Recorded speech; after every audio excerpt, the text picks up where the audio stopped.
Kindness Innovation Network is a group of people from all across Scotland who've been coming together over the past year to explore concepts of kindness and how they can apply them in policy and practice and in their communities.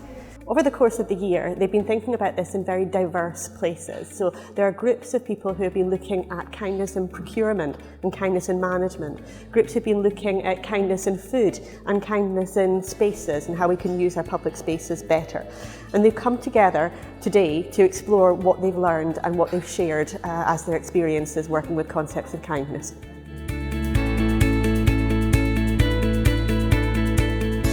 I think what's important is having the places and spaces for people to have conversations and making those spaces appropriate and encourage conversations.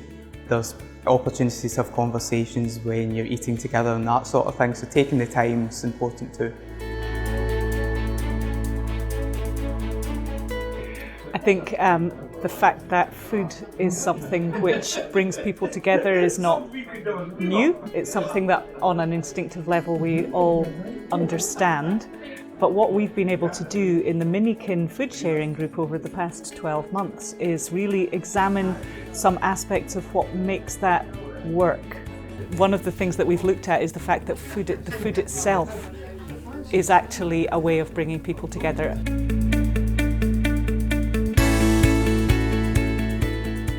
We wanted to make the library a more welcoming and inclusive space for all.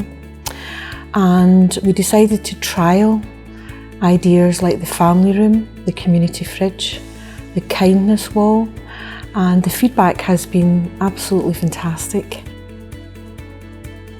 We've never had an issue with our staff not wanting to make things better for users. It's just that we've been to some extent bound by the rules and regulations of the university. So what I think it's done is not necessarily change people's attitudes, just made it easier for our staff to do the things that they'd really like to do, which is to help other people. In our group we were speaking quite a lot about established working norms that are sometimes unhelpful, that have evolved over time, maybe for good reasons initially, but they've become ways in which people can sometimes get a little bit excluded. I think data is really important because we probably can't capture the fullness of people's lives and their realities, and for the purposes that we use data, we have to simplify and reduce things in certain ways, but I suppose that becomes a problem when you start to exclude people's experiences or when you start to define people in certain ways that don't reflect that.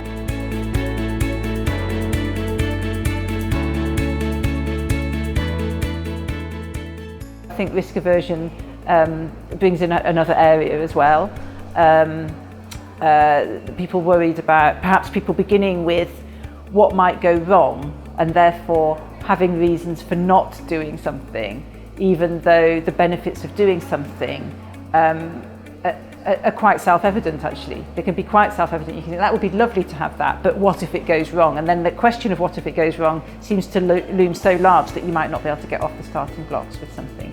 It raises the question of whether you do or don't build policy around that, and does policy somehow inhibit kindness, or is it needed in order to embed kindness as a value?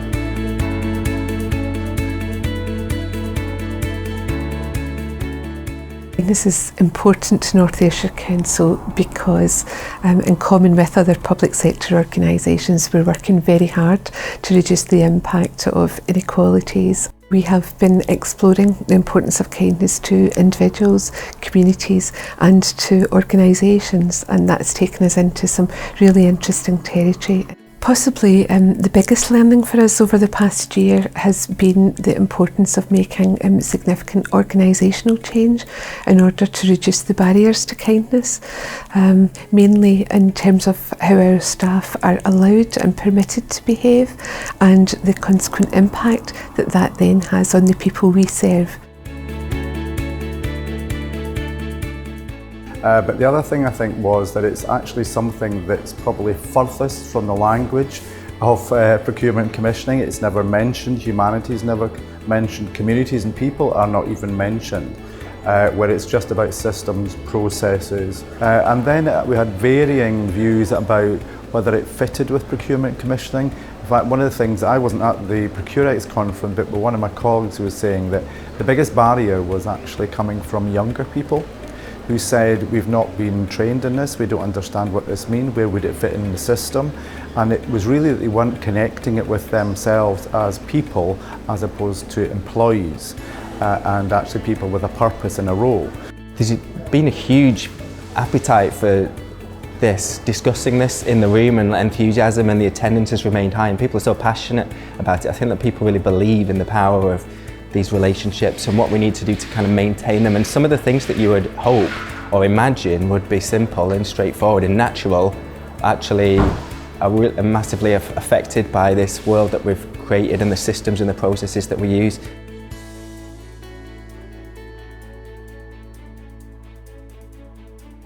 What I've noticed today is extraordinary diversity of people coming from all sorts of different backgrounds, working in different professions, who are all really hungry and excited to embrace the concept of kindness and explore how it applies to their work, to their day jobs, and how they interact with each other. There are so many people who are interested in kindness that this is a word which connects people. This is something that really brings people together from so many different walks of life, from so many different areas of work. And I think it's really exciting to see that kindness actually is a glue that connects people. There was one area where I think we found that public bodies are weakest in their thinking in Wales. It is on their take on the future and how to think very, very long term. And I just wonder if part of that is just public bodies struggling to get their head around what that means. And if we were to bring the notion of kindness into that discussion, I think we might have more fruitful conversations around that. What it does is it seeds a new conversation. A conversation that actually invites people to show up in a kind of a wholesome way that says all of the things that we said about connection and discovery and strength matter. So I think it resets the conversation, it reboots the conversation.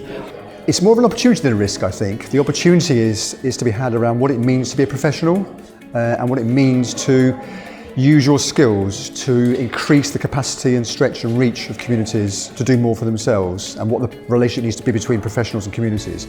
I think the other thing about it is it levels out power.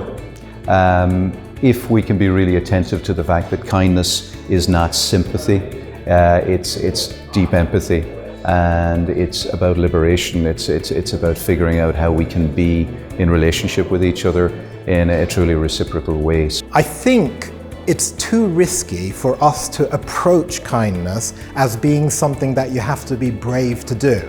I think that's partly the problem. We're in a situation where we're thinking about kindness as if it's something that is above and beyond.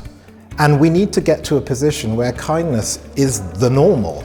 Kindness is a word that could be easily dismissed by people who pride themselves on being hard-nosed and being efficient and thinking about what's sensible and what's realistic.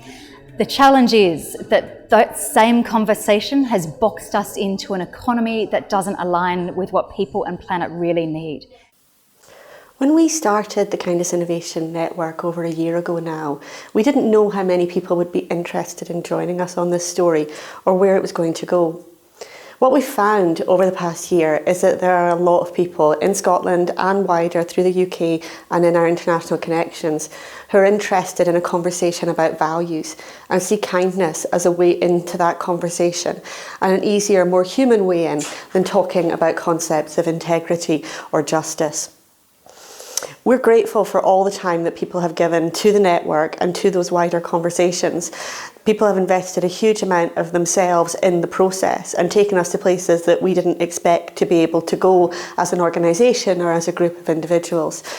We are committed at the Carnegie UK Trust to working on this strand for at least another 18 months and to embedding the values of kindness in our own organisation and encouraging other organisations to do the same.